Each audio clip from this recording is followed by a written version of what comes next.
안녕하십니까. 박스 돌파입니다. 10월 19일 오전 8시를 지나고 있습니다. 예, 오늘은 조지 소로스에 대해서 살펴보고 그 이야기를 해보도록 하겠습니다. 조지 소로스는요, 나는 항상 틀릴 가능성에 대해서 대비한다. 중요한 것은 내가 틀릴 때 얼마나 빨리 손실을 멈추느냐이다. 예, 그것이 바로 자기 태도입니다. 예, 심리적인 변화는요, 뭐냐면요, 시장의 균형을 향해 움직이는 것이 아니라 사람들이 이 시기에 의해서 끊임없이 왜곡됩니다. 이 왜곡돼 가지고요, 이것이 바로 계속 왜곡됩니다. 왜곡돼 가지고 이 거품이 터지는 겁니다. 그리고요, 불확실성과 기회입니다. 혼란 속에서 위기가 아니라 기회가 태어난다. 예, 가장 위험한 것은 불확실성이 아니라 불확실성을 무시하는 인간의 태도이다. 예, 그러고요, 나는 실수하기 때문에 성공했다. 나는 틀린다는 사실을 전제로 행동한다. 투자의 핵심은 오름이 아니라 오류를 얼마나 빠르게 인식하느냐이다. 투자의 본질은요, 시장은 항상 잘못된 방향으로 움직인다고 했습니다. 문제는 얼마나 오랫동안 잘못된 방향으로 갈 수 있느냐입니다. 당신이 시장을 보는 몇 가지 방법을 시장이 변화시킵니다. 예, 이것이 바로 죄기 이론이거든요. 죄기 이론. 예, 가장 독창적인 사상이고요. 이분은 사간 구세주라고요. 예. 인식이 현실을 만들고요, 현실이 다시 인식을 만듭니다. 그것이 바로 인식을 강화시키고 왜곡이 됩니다. 예, 가격이 계속 움직인다는 것은 다시 현실이 되고요, 현실이 심리가 되고, 심리가 현실이 되고, 이 거품이 된다고요. 예, 시장은 현실의 결과가 아니라 인간의 서사의 결과다. 서사라는 것은 잘 꾸며진 이야기죠. 예, 거품은 오류가 아니라 인간 심리의 구조적 결과물이라고 했네요. 우리 그 세계를 해석하면서 동시에 세계를 변화시킨다. 가격은 근본 가치를 반영하는 것이 아니라 종종 그것을 만들어낸다고 하네요. 예, 그러면은 우리 조지 소로스가 이야기한 걸 했고요. 조지 소로스는요, 금융위기를 만들었고요. 예, 그 일본이라는 데 이런 데서 아마 성공을 했고요. 대한민국에서는 크게 성공을 하지 못했습니다. 그러나 김대중 정권은 대협력을 해가지고 외환에서 돈을 벌지는 못했지만 은행 투자를 해서 뭐 1000억대인가 이렇게 돈을 벌여 나갔습니다. 예, 기대가 상승을 만들고 더 큰 기대를 만듭니다. 이래가지고 폭락이 오고요, 불신이 하락하고 더 불신을 합니다. 이것이 바로 뱅크런이 되고요, 리먼 사태가 됩니다. 예, 시장은 현실을 반영하지 않는다. 인식이 현실을 만들어내고 만들어진 현실이 인식을 강화시킨다. 이것이 바로 조지 소로스의 그 이론이죠. 예, 이것이 바로 한 줄을 요약하면 그겁니다. 예. 시장은 거울이 아니라 제조장치다.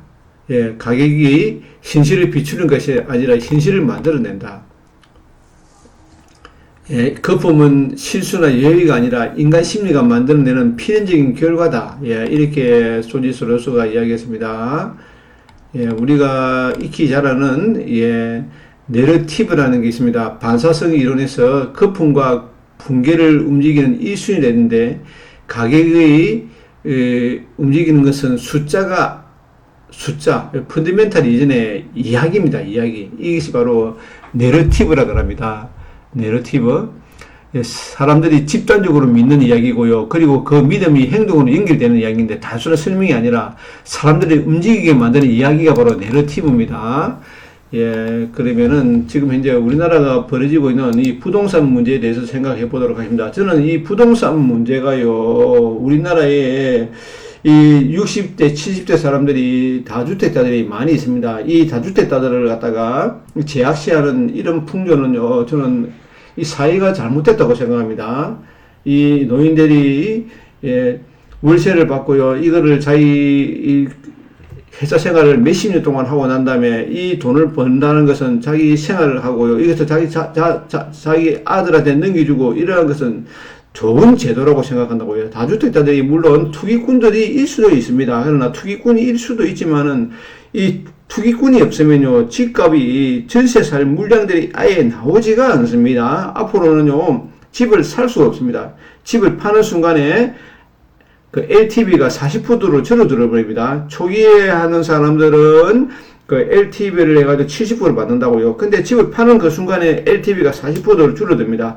그렇기 때문에 집을 팔 수가 없는 구조가 만들어집니다. 그러면 이제부터 집에 접근해야 되는데 집에 접근할 수도 없고 살수 팔고 있는 사람이 아무도 생기지 않습니다. 그러려면은 그 집을 거래되는 게 숫자는 작아지지만 이것이 바로 더 높은 가격으로 형성돼 가지고 그 굉장히 집값이 많이 올라갈 수 있는 그런 구조가 됩니다. 서울은 이제부터 집값이 어느 정도의 멈춤 현상이 생기지만은 이제부터는요 더 큰 지방으로 서울 외곽으로 김포라든지 이런 쪽으로 집값이 아마 움직일 것 같고요.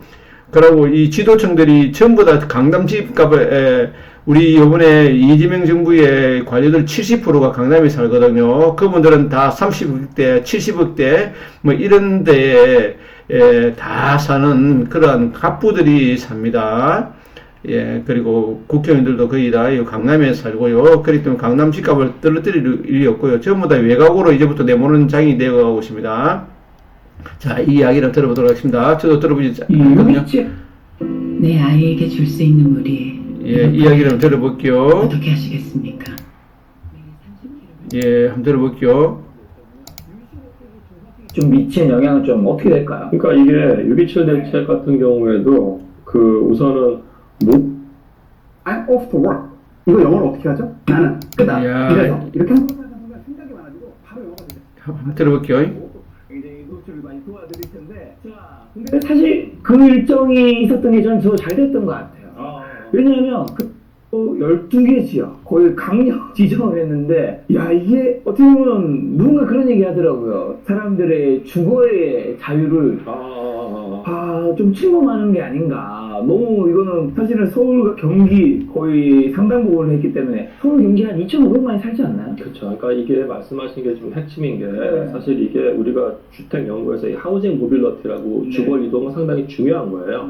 왜냐면은 어쩔 수 없이 본인이 뭐 상급지 갈아타기 이슈가 아닙니다. 본인이 A라는 지역에 있다가 뭐 자기의 어떤 뭐 라이프 스타일의 변화가 있을 수 있어요. 애들이 뭐 학교를 간다든지 아니면 본인의 직장이 바뀌었다든지 보통 다 한 대도시권에서 일어나는 거거든요. 뭐 분당에 살다가 강남 갈 수도 있고요. 은평구에 살다가 마포로 가야 될 상황이 오는 분도 있어요. 그럼 우리가 이게 주거 이동 하우징 모빌리티인데 이건 되게 중요한 거예요. 근데 이게 그걸 막아버렸어요. 그러니까 이슈가 뭐냐면 이거예요. 그 first home buyer, 그러니까 생애 최초 주택자한테 여전히 LTV 70%, 그건 좋은 거고 당연한 거예요. 근데 무주택자가 40%를 맞췄다고요? 그럼 이게 우리가 그냥 그 논리적으로 봤을 때 제가 집을 팔았어요. 무주택자가 됐어요. 네. 근데 집을 살려고 그러니까 지금은 LTV가 70이 아니고 40밖에 안 돼요. 그 상황에 제가 어떤 행동, 야, 그럼 나는 집을 못 사네? 그럼 집을 안 팔죠. 안 팔죠. 그러니까 이게 첫 번째는 하우징 모빌리티를 굉장히 감소시켰을 뿐만 아니라 두 번째는 이게 뭐냐면 락인 효과를 일으켜요. 그러니까 주택이 시장에 안 나오는 거예요.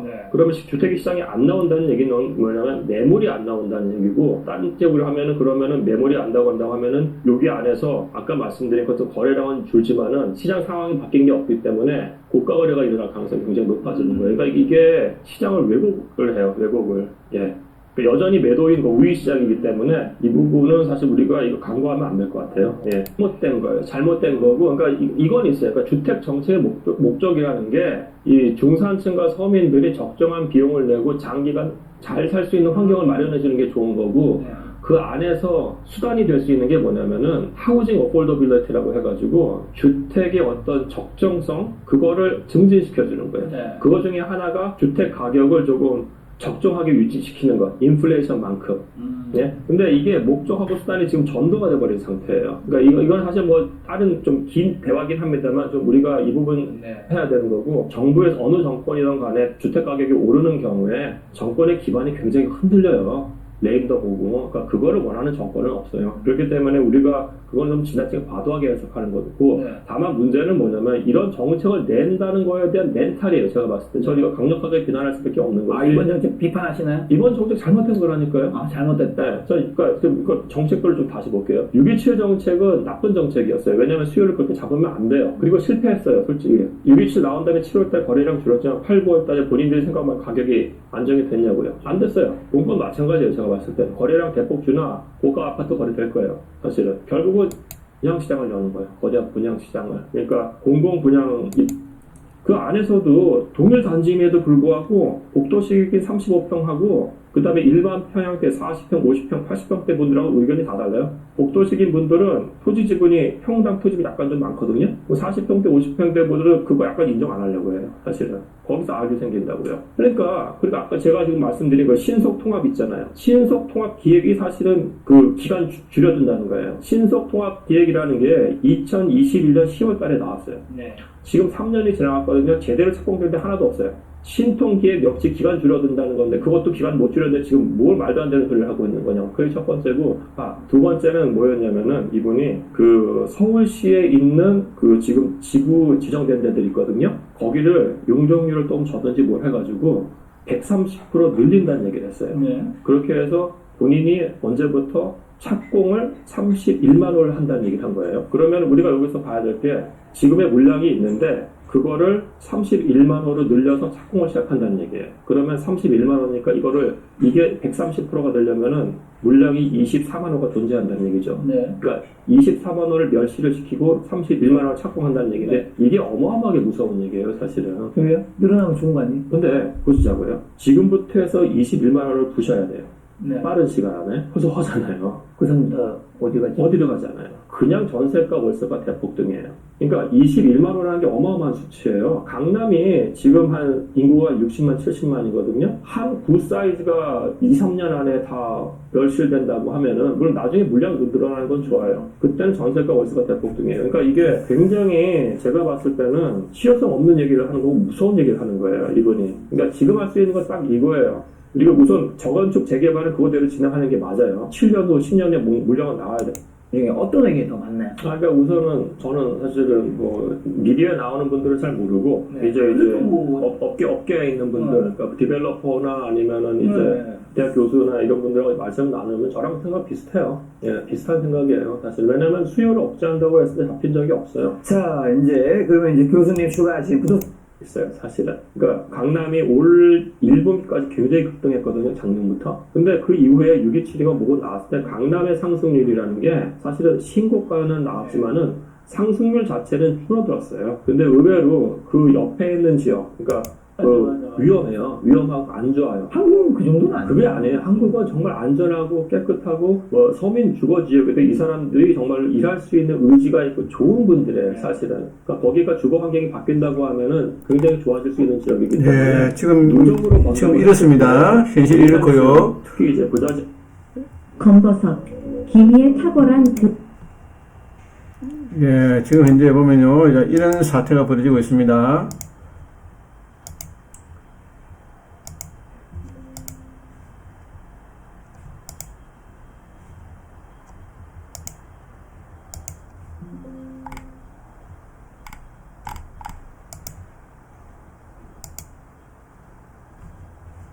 근데 매물이 없어요.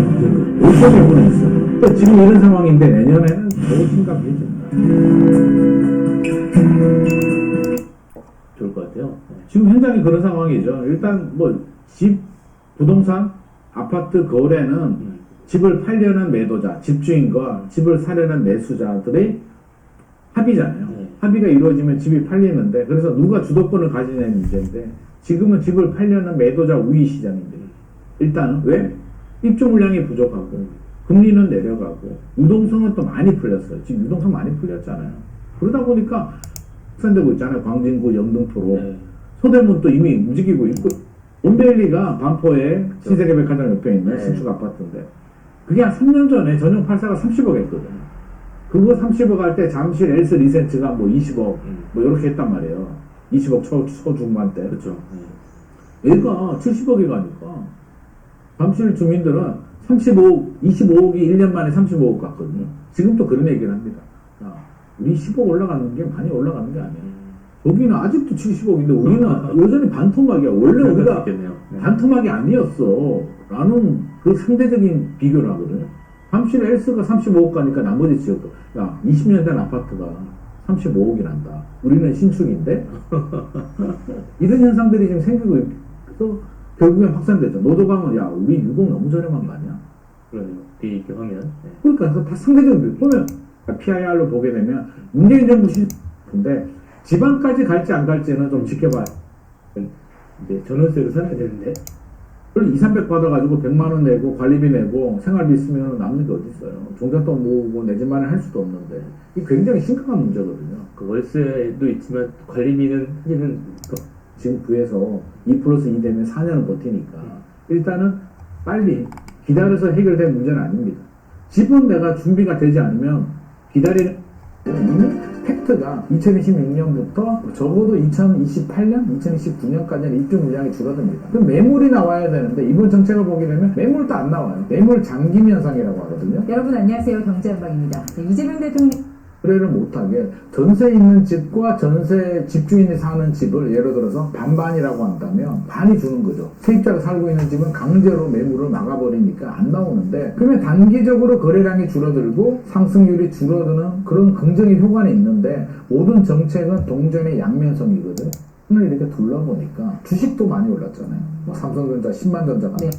너 왜 대출을 많이 받냐? 수준에 맞춰서 너 자기 자본에 대출 조금만 받아서 내 집 마련해서 가족이 알콩달콩 살면 되지. 너 돈 벌려고 무리하게 대출을 많이 받아서 상급지로 가는구나. 그거 투기야 라고 지금 얘기를 하고 있습니다. 그러니까 지금 정부에서 이번에 대책을 통해서 규제 지역을 굉장히 넓게 지정을 했잖아요. 그렇죠. 그게 풍선 효과를 차단하겠다라는 건데 제 경험칙상으로는 네. 그렇게 넓게 지정한다고 풍선 효과 차단되나요? 신도시에 사려고 했어요. 수원에. 규제지역으로 지정이 되네? 토지거래 허가네? 밑을 보니까 동탄 신도시는 적용이 안 됐네? 동탄으로 가도 되잖아요. 왜? 이번에 송도하고 동탄이 포함이 안 됐죠. 안 됐죠. 인천은 다 포함이 안 됐고요. 많이 받아서 사면 안 돼? 전세 끼고 사면 안 돼? 라고 하니까 이분들의 불안한 마음은 더 불안하지 않나? 또 하나는 규제 지역 안에서 한 6억에서 9억대 그렇죠. 정도 집은 대출 규제 들어와도 별 문제 없는 집에서 미리 치고 나온 거 아니냐. 그것도 하나의 요인이 될 수 있습니다. 우리 지금 경제 상황이 주가가 너무 많이 오른 것 같아. 금값도 너무 올라. 집값도 올라. 하지만 나는 무주택이니까 그냥 집은 하나 사자. 일단은 우리 가족이 살만한 신도시라든지 외곽에 가서 또 뭐 병원이 있는 깨끗한 환경에 가서 현금 좀 가지고 자식도 좀 주고 내가 풍조가 그런 걸 통해서 그 정책이 시장을 잡은 경우가 있었냐라는 거죠. 궁극적으로 하나도 못 잡았지 않습니까? 일시적으로 잠깐 눈치 보기 하는 건 있죠. 일시적으로 유동성 잡아서 잠깐 눌러두는 건 있죠. 그럼 뭐합니까? 시간 지나면 스프링처럼 튀어오르는데. 정책은 사실상 긴 안목으로 보게 되면 장기 투자자한테는 아무런 의미가 없는 겁니다. 아무런. 그게 어떤 내용이고 보지 않으셔도 돼요. 정책이 뭐가 나오는지 안 봐도 돼요. 장기 투자자라면. 왜? 결국은 다시 제자리로 돌아오니까. 그게 무슨 의미가 있습니까? 그래서 이번에도 보시면 세금을 그렇게 꽉 묶어놨다. 그러면 집을 사야 안 삽니까? 집을 살 수 있습니까? 없습니까? 집을 안 사죠. 예? 그러면 집을 안 사게 되면 수요자가 줄게 되죠. 수요자가 줄게 되면 어떤 일이 발생해요? 수요자 줄니까 가격이 떨어지겠네? 이 생각들을 하시는데요. 그게 아니고 수요자가 줄게 되면 더 장기적 안목에서 시장에서 어떤 일이 발생하냐면 공급이 안 생깁니다. 수요자가 있어야 공급이 생겨나는 건데 공급이 발생하지 않아요. 그럼 여러분들은 집을 안 사요. 근데 여러분들이 집을 사질 않아. 그러면 주택시장은 있어요. 주택시장에서 내가 거주는 해야 돼. 집을 안 사. 뭘로 갑니까? 임대차 시장으로 간다는 얘기죠. 전세나 월세 시장으로 가요. 전세 대출도 줄여요. 월세 시장으로 가고. 이런 식으로 되겠죠? 어쨌든 임대차 시장, 상급적. 한 개 가격의 세 개를 1+1보다 또 다른 거 더 보겠습니다. 주택자들은 그런 게 있죠. 팔면 상급. 예, 이제는 주택을 팔면요 살 수가 없는 구조입니다. 예, 팔면 더 못한 집으로 가야 되니까요. 예, 이보라고 제발 그만해라고 하네. 부동산 정책은요, 이거는 무슨 정책이 아닙니다. 이게 완전 실패한 정책을 내놓았거든요. 이 지금 정책을 쓰는 국토부 사람들은요, 도저히 이해를 못하겠습니다. 저는요. 정작 실수요자, 그러니까 이제 이 대책으로 인해서 정부의 목적은 사실은 강남이나 이런 이제 집값이 너무 많이 오른 지역을 좀 잡아보겠다는 거였는데 반대로 지금은 실수요자들한테 오히려 타격이 더 큰 지금 이제 그런 상황. 40억 아파트면은 예를 들어서 그냥 뭐 LTV가 40%밖에 안 나오긴 하는데 편하게 계산하기 위해서 50%로 할게요. 그럼 20%를 대출을 받아서 사는 줄 알아요. 예. 근데 그렇게 사는 사람들이 또 있죠. 근데 대부분은 대출을 풀로 받지 않습니다. 내가 정해지는 거 아니냐. 그렇다고 정부가 지금 무슨 공공임대 아파트를 지금 짓겠다고 지금 그게 순식간에 되는 건 아니지 않나요? 이게 좀 이제 그 사전 단계 답변을 해드리고 예. 연결할게요. 예. 왜냐면 그 중요한 부분, 진짜 제일 중요한 말씀을 하셨는데, 지금 일단 투자자들이 없어요.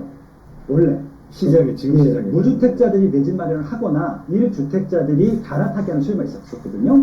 근데 정부에서 유일하게 투자자라고 봤던 사람들이 누구냐? 서울에 아무 상관이 없는 사람들. 서울에 거주 계획도 없고 지방에 살고 있고 지방에 일자리 있는 분들이 있어요. 그분들이 똘똘한 한 채 전략이잖아요. 지금 뭐냐면은 지금 현 정부의 규제 정책을 한 줄로 요약해서 전략을 짜라. 지방 거 다 버리고 서울 거 똘똘한 하나 사라거든요. 결국 결론은. 그래서 그 결론을 그대로 따른 사람들이 있어요. 지방 분들이죠. 지방에도 부자분들이 많습니다. 압구정 현대아파트의 실거래가 등록한 것들 보면요. 4명 중에 1명은 지방 분들이에요. 왜냐면 압구정 현대아파트는 실거주하면 허가 안 해주거든요. 그만큼 압구정 현대아파트 살 정도의 재력이 있는 분들이 많습니다. 그래서 지금 이번 정책에 제가 토지 거래 허가를 왜 묶었을까를 한번 곰곰이 생각해봤는데 제 생각이 맞을 것 같아요. 지방에 있는 사람들은 서울 거 사지 말아요. 왜냐면 너희들이 투기꾼이야. 이런 겁니다. 서울 사람들은 서울 살 수 있잖아요. 근데 지방 사람들이 왜 서울 사? 너희 돈이 많아도 서울 사지 마. 예, 그래서 이게 왜냐면은 조정 대상 지역이나 투기 가열 지구만 묶었으면 제가 그렇게까지 얘기를 안 했을 텐데 토지 허가 구역은요. 계약과 입주와 동시에 실입주를 해야 돼요.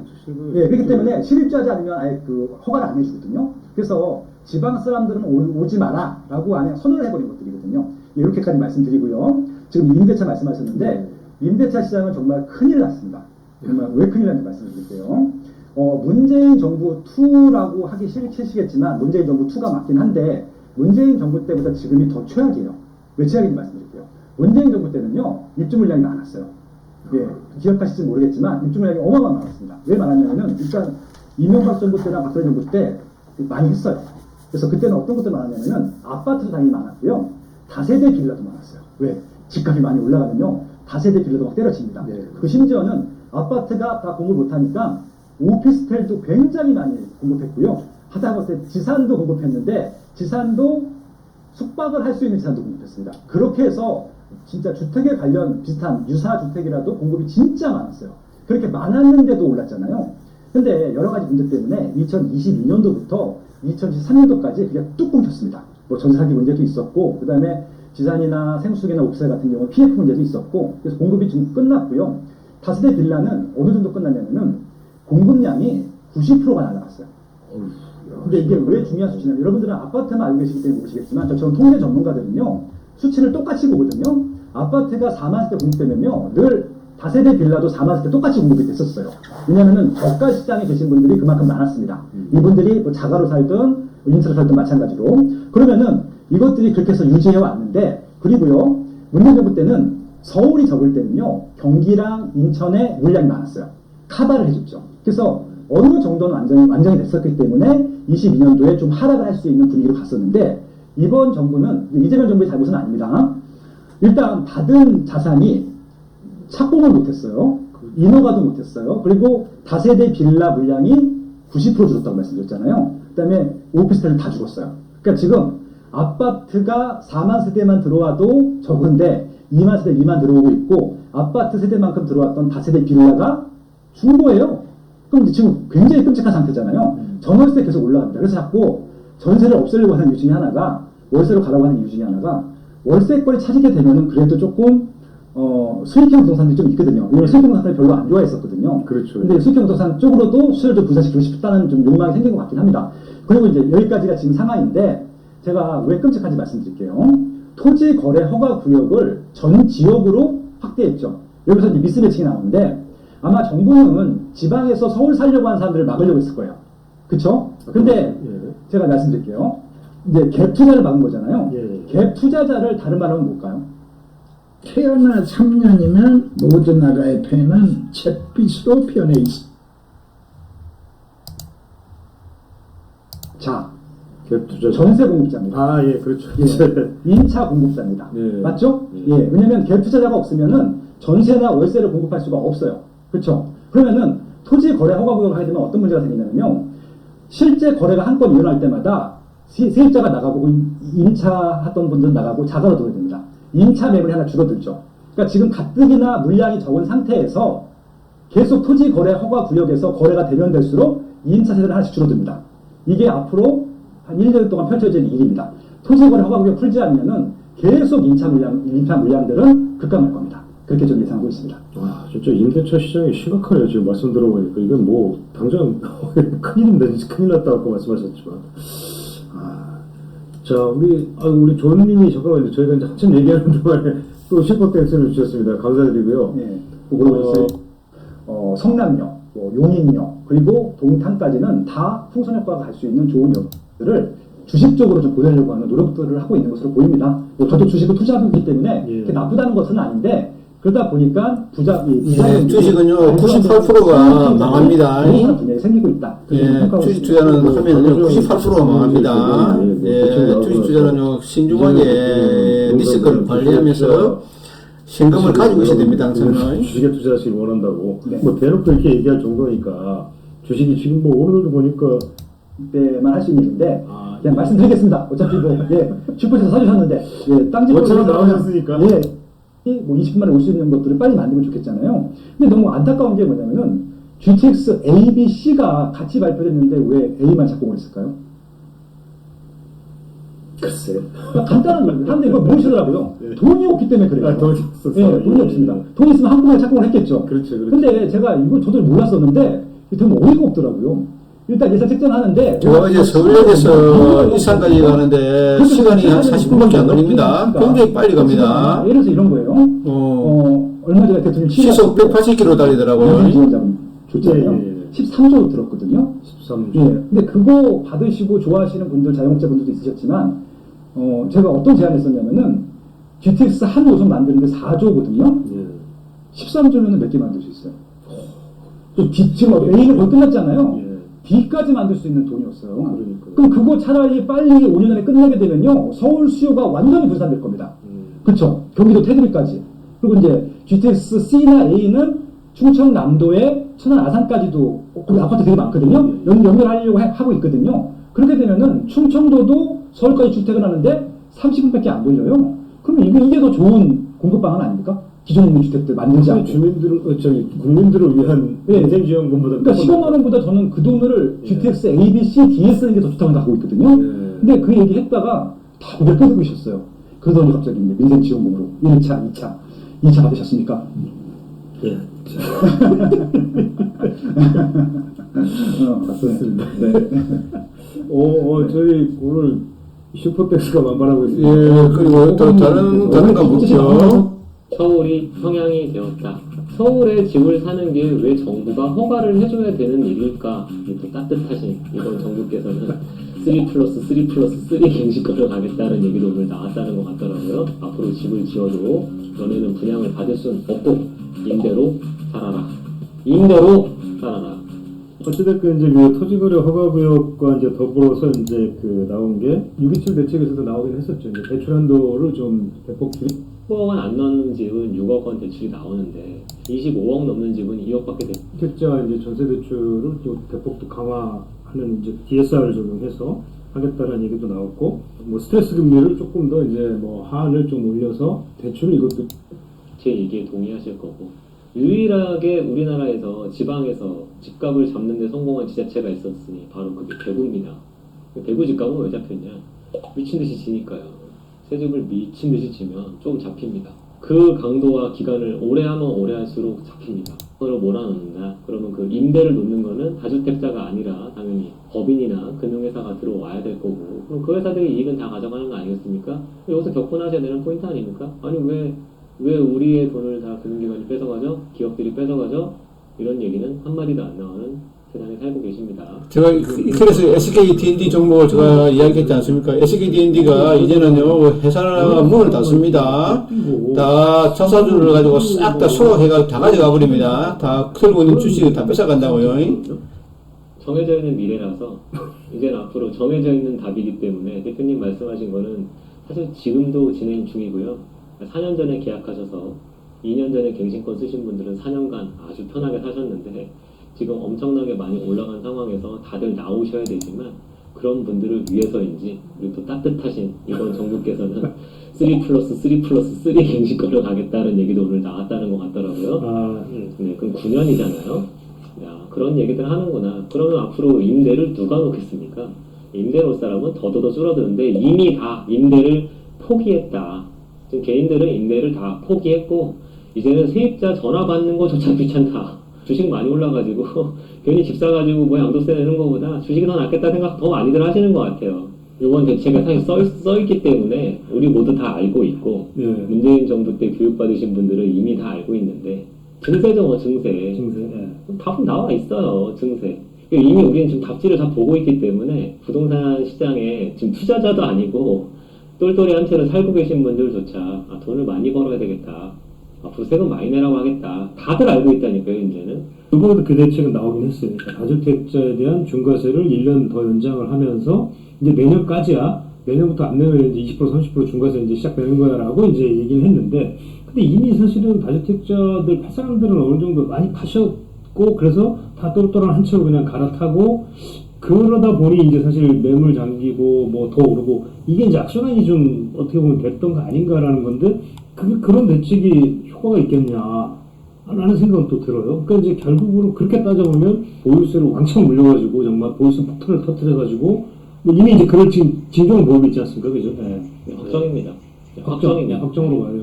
지역마다 또 조금 이제 다른 부분이긴 한데, 사실 뭐 요번에는 좀 저희가 수도권하고 이제 서울 얘기가 이제 주로 이제 이번 대책에 담겨 있는 건데, 뭐 지방 쪽 얘기는 뭐 별로 없긴 합니다. 그죠? 왜 없을까요? 네. 아무 일 없기 때문이에요. 서운하다는 거는 뭐냐, 이게 가장 나쁜 거예요. 오르지도 않고 내리지도 않는 거. 아무도 관심이 없기 때문에. 있는 분들은 그냥 살고 아무도 사러 오지 않는다.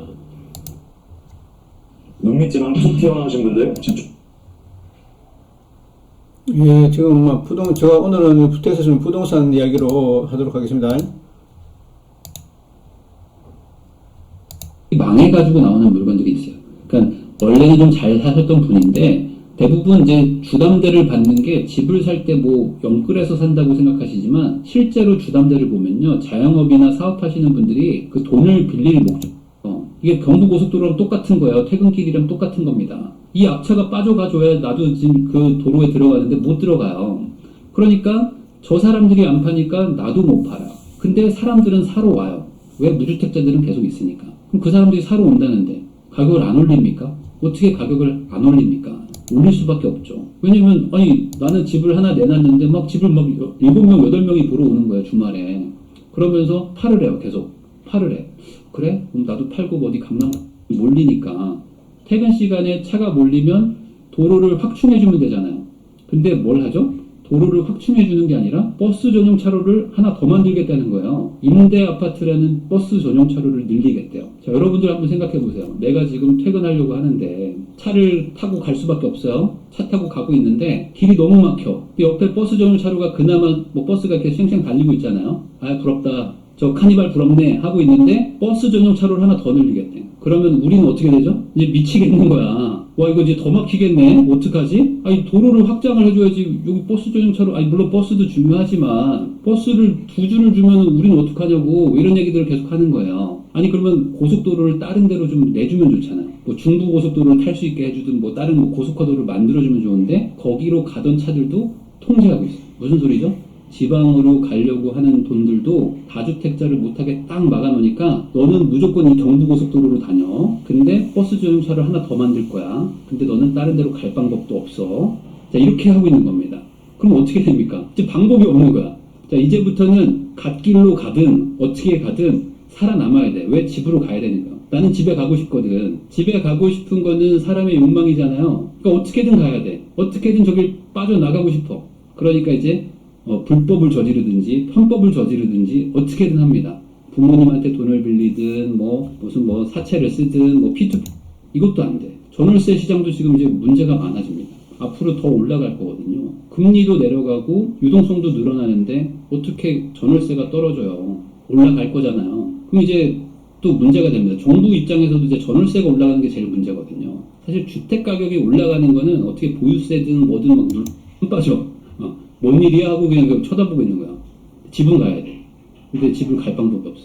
근데 옆에 로또 청약 받은 버스가 쭉 가고 있어. 막 달리고 있어. 아, 저 로또 청약 받은 버스 너무 부럽다. 막 하고 있는 거야. 근데 나는 이미 차를 사가지고 버스를 못 타. 로또 청약 버스 쭉 막 달립니다. 막 한 20억 벌었다고. 아, 저렇게 했어야 되는데. 막 하고 있고. 로또 올리면 20억입니다. 로또 청약 때문에요. 늘린다고 하면 나도 로또 청약이 되지 않을까? 뭐 이런 생각을 또 갖고 있습니다.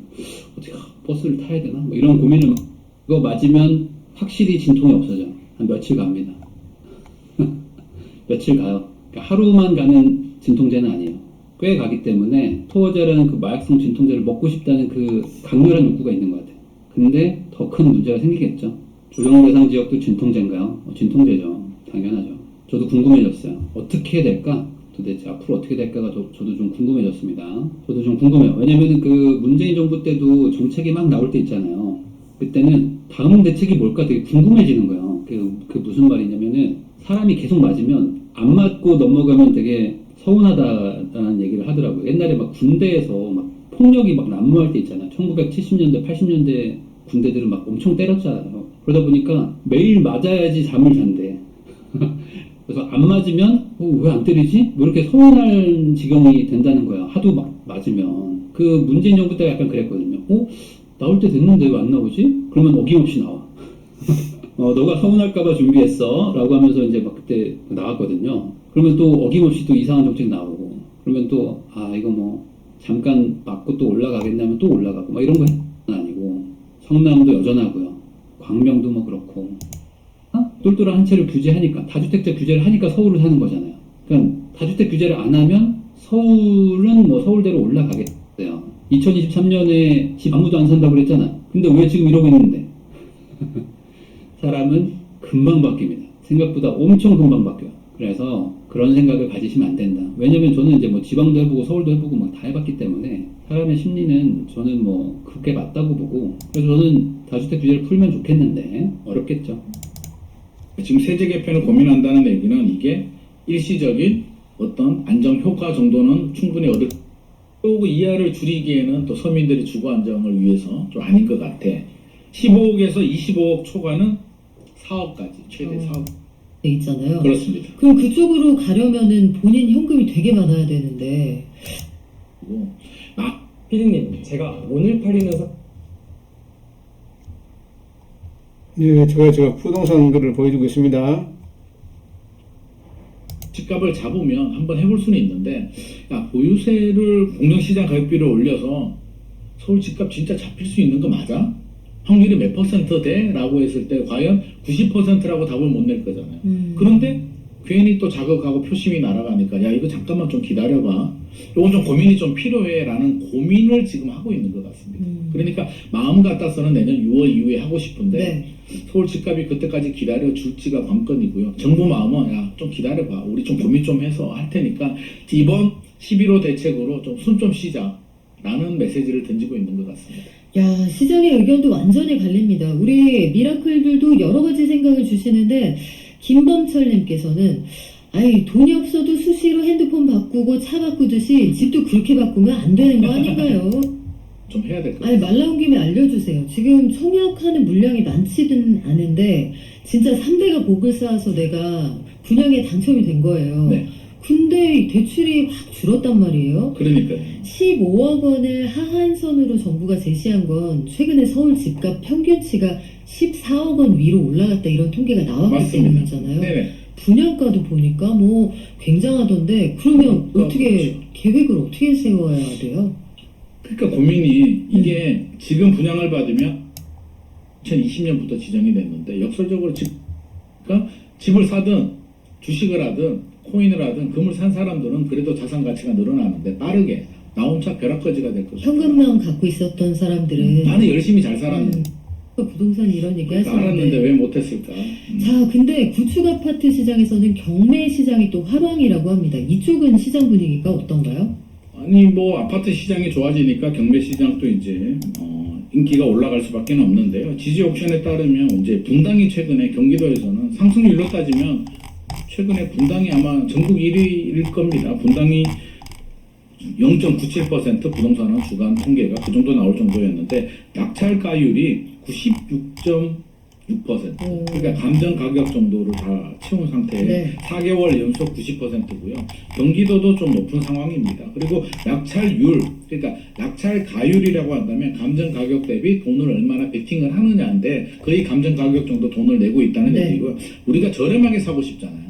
그런데도 감정 가격 정도로 올린다는 얘기는 주변 시세가 더 올라갔다는 얘기고요. 낙찰률도 많이 올랐습니다. 낙찰률은 집 새로운 주인을 이제 찾는 비율인데 많은 분들이 공격적으로 들어왔다는 얘기입니다. 75% 정도 네. 당 하나미 평균이 38%니까 이들 지역들이 많은 분들이 좀 관심을 좀 가지고 있다라고 우리가 볼 수가 있을 것 같습니다. 이재명 정부의 10.15 부동산 대책 발표가 있었습니다. 이를 두고 여야의 반응은 전세 월세 이제 앞으로 폭등할 거라는 얘기를 다 하시고 그러면 이제 누가 피해를 보겠어요? 그러니까 당연히 대학생이 토지거래 허가제라고 하는 것이 25개국으로 전역을 확대된 거 아닙니까? 근데 이제 토지거래 허가 자체가 약간의 위헌성 논란들이 있잖아요. 뭐 항상 이 이른바 강남 3구에 거주하고 있습니다. 그 가운데서는 대출 말 그대로 풀로 땡겨가지고 민주당이 부메랑에 맞을 거다 뭐 이렇게 보세요? 저는 그냥 서울을 포기한 거라고 생각합니다. 민주당이 이거. 서울 내년 지방선거? 네. 서울시장과 25개 구청장 전부 다요? 저는 그렇게 포기한 금이 있다. 이런 사람들만 논하는 건데 저는 뭘 안 하는 게 더 중요하고 무능하면 가만히 있는 게 최선입니다. 무능하면 가만히 있는 게 네. 좋아요. 예. 아무것도 안 하는 게 대책이라는 거는 손 놓고 있으라는 얘기가는 아니고 아니죠. 공급 대책을 마련하고 이런 식의 규제, 그 강압적인 규제, 그 주거 사다리 끊는 방식을 하면 안 된다는 거죠. 오히려 집을 살 수 있도록 더 도와주고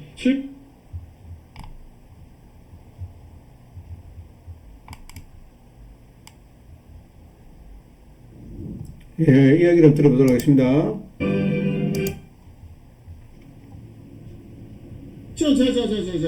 이거 재밌는, 아주 중요한 대목이에요. 원화로 대미 투자를 논의하고 있다? 야야야야. 이거 좀, 이게, 지금 11호 부동산 대책과 상당히 밀접한 연관이 있을 수 있다는 거 말씀드리면서, 자, 이게 좋은 소식이 아니에요, 여러분. 원화로 대미 투자를 할 수 있다는 게 이게 좋은 소식이 아닙니다. 제가 로직에 대해서는 뒤에서 말씀을 드릴게요. 야, 이게 어떻게 가능해? 자, 미국은 3,500억 달러, 약 486조 원이 대미 투자 펀드를 일시에 현금으로 투자하면 외환위기가 발생할 수 있다는 한국의 우려와 관련해 달러가 아닌 원화 계좌를 통한 투자 방안 등 여러 안전장치를 논의할 수 있다는 뜻을 전한 것으로 알려졌다. 원화 계좌를 통한 투자 방안. 야야야야, 이거 심각한 얘기입니다. 자, 이게 왜 심각한 이야기냐라고 한다면은 이게 원화로 어떻게 투자를 해? 아니, 미국인들에게 원화로 월급 줄 거야? 미국이 땅 사는데 원화로 땅 살 거야? 그게 아니죠. 자, 이 말인즉슨 뭐냐면은 국내에다가 486조에 해당하는 금액을 갖다가 계좌에 집어넣고 미국 금융권에서, 미국 은행에서 이 계좌에 원화를 담보로 돈을 빌려주는 이런 형태로 진행될 가능성이 매우 높은 겁니다. 자, 지금 이 뜻을 이해하셨어요? 지금 우리 국내에 원화 계좌를 만들어 놓고 미국 금융권이, 모 은행이 여기에 이 원화 계좌를 담보로 달러를 갖다가 내주는 방식으로 진행되는 거예요. 근데 이게 문제가 뭐냐? 어렵지 않습니다. 어려운 거 아니야. 그냥 우리나라 원화 통장 계좌에, 너희가, 그러니까 예를 들어서, 3,500억 불 인출할 거야? 그러면은 한국에 486조 통장 만들어 놔. 그러면은 우리가 이걸 달러로 일단은 빌려줄게. 자, 이 조건으로 해서 투자가 되는 건데, 문제가 뭐냐?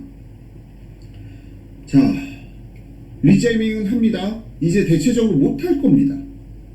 자, 이게 무슨 소리냐? 환율이 앞으로요, 급등하게 되는 일이 발생되게 되면은 미국에서는, 미국 은행이 손해를 볼 수는 없잖아. 미국 은행들이 바보야? 아니, 환율이 급등해 가면은 자기네들은 손해를 볼 수밖에 없다 보니까 어떤 일이 벌어져? 이 영상만으로는 가자에서 벌어지고 있는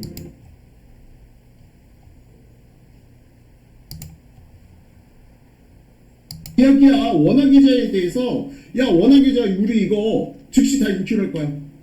달러로 바꿔줘. 하면은 달러로 지급 투자나 다름이 없는 진배 없는 상황이 발생되는 거예요. 아마 이런 구체적인 내용을 갖다가 협상을 진행 중에 있을 거야.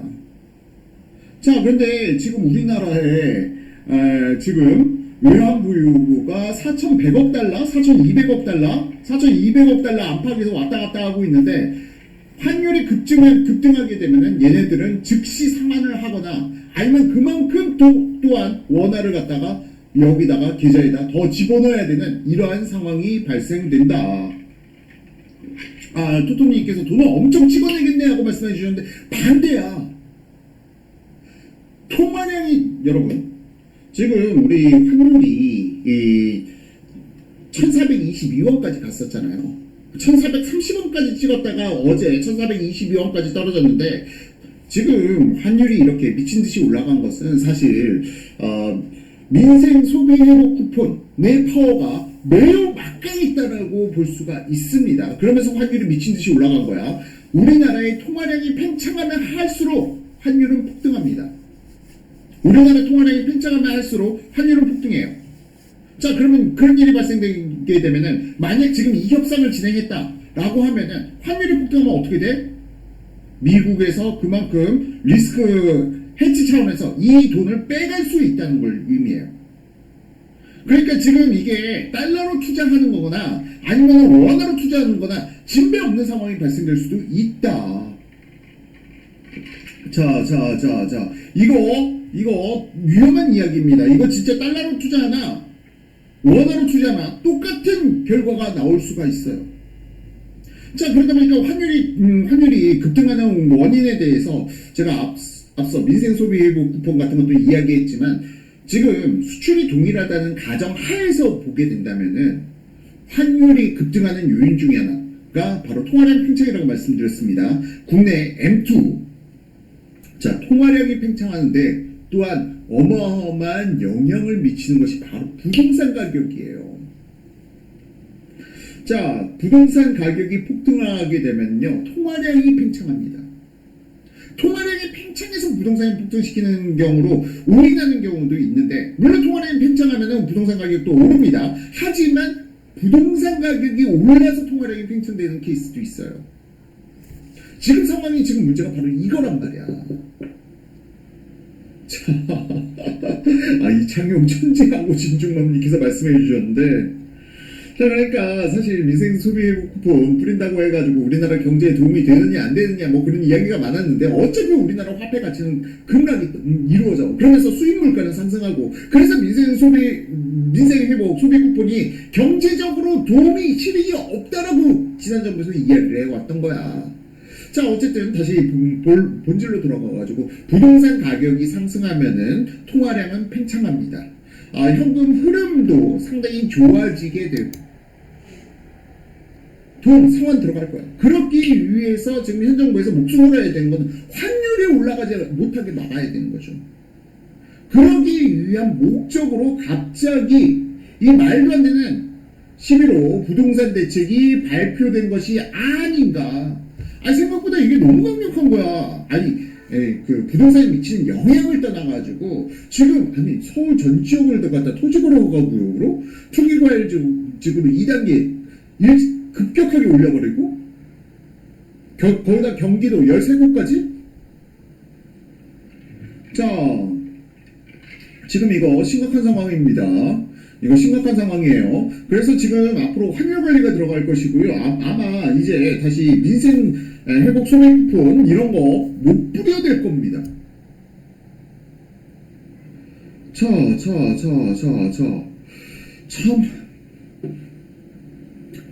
야야야야 지금 상황이 그러니까 이제 리체밍 정부에서는 부동산 지금 이 규제 정책이 만약 11호 부동산 대책이 실패한다면 바로바로 또 대책들이 나올 수도 있다. 자, 정확한 부분을 지금 짚어주셨어요. 인생 이망님께서 경기는 더 위축하고 말씀해 주셨는데 지금 그럴 가능성이 매우 높습니다. 앞서 제가 방송 예전부터 계속 이 내용 말씀드려왔다가 발생될 수도 있다. 일부 투자자들 우리 돈 빼갈 거야. 달러 내놔야 했는데 달러가 없어. 외환보유고에. 그럼 바로 IMF예요. 디폴트예요. 자, 지금 이러한 상황이다. 이러한 상황. 그러니까 이건 최악의 상황을 갖다가 가정하고 있는 것이지만 충분히 예측 가능한 시나리오입니다. 이거 아포로가 지금 음모론을 이야기하는 것도 아니고요. 이 시나리오는 실제로 가능한 시나리오야. 갑자기 미국에서 너희 환율이 이상해. 3,500억 달러 우리 바로 인출할 거야. 달러로 바꿔줘. 자, 그러니까 지금 리체밍 정부가 지금 관세 협상 압박 때문에 지금 미친 무리수를 두고 있는 거 아닌가 그런 생각도 들고 있습니다. 자, 그런 차원에서 환율 방어 차원에서 지금 부동산도 잡아야 되는 이러한 난제 속에서 오히려 부동산 가격을 급등시키는 정책을 갖다가 발표를 해버렸어. 자, 일단 거래량 위축 분명 나올 겁니다. 거래량 위축은 분명 나올 테지만 지금 상황이 매우 좋지. 가족이 사는데 좁아서 40평대로 가려고 한다니까 거래허가 못 내준대. 이런 일이 실제로 2020년도에 있었습니다. 거래허가 못 내줍니다. 자, 서울 전역에서 이런 일이 벌어질 수 있습니다. 상황에 따라서 이런 거 벌어질 수 있어도. 자, 강남구청 투지거래 허가구역 실수요자 거래도 허가 안 내줘 논란. 이거 2020년 기사예요. 30평대에 4인 가족이 사는데 좁아서 40평대로 가려고 한다니까 거래 허가 못 내준대. 이런 일이 실제로 2020년도에 있었습니다. 좋은 일이 아니야. 주가가 급등하게 되면은 부동산 거래량 반등으로 또 나오게 되거든. 근데 지금 주가가 너무 올라가고 있어. 그러면 이게 또 부동산 시장으로 스며들어가. 이제는 리체밍 정부 코스피 5천 갑니다. 코스피 5천 가면은 부동산도 그만큼 폭등이 나와요. 지금 같이 비교해서 올라간단 말이야. 그러니까 이게 미치는 거야. 지금 이제 리체밍 정부 이거 한미 투자, 원화 투자 이거 진행한다고 하면은 어떤 상황에서도 자유롭지 못하다. 게다가 지금 아포님 이거 그냥 무조건 미국에서 돈 빼간다라고만 생각하지 마시고 우리나라에서 또 원화를 갖다가 더 집어넣으면 되는 거잖아요 하고 말씀해 주실 수가 있는데 원화를 어디서 집어넣을 건데? 돈을 어디서 집어넣을 거야? 결국은 채권 발행할 거야? 채권 발행하면 이자율은 어쩔 것이고 채권 발행해서 돈을 집어넣을 거야? 아니 한국은행에서 돈 집어넣어서 집어넣을 거야? 통화량 팽창이에요. 결국 다시는. 그러니까 지금 이게 어떠한 경우에도 환율이 매우 중요해. 원화 투자라는 것은. 자, 오히려 달러를 투자해버리는 게 날지도 모른다는 생각이 들 정도로 원화 투자는 상당히 반대급부적인 위험성을 내포하고 있습니다. 자,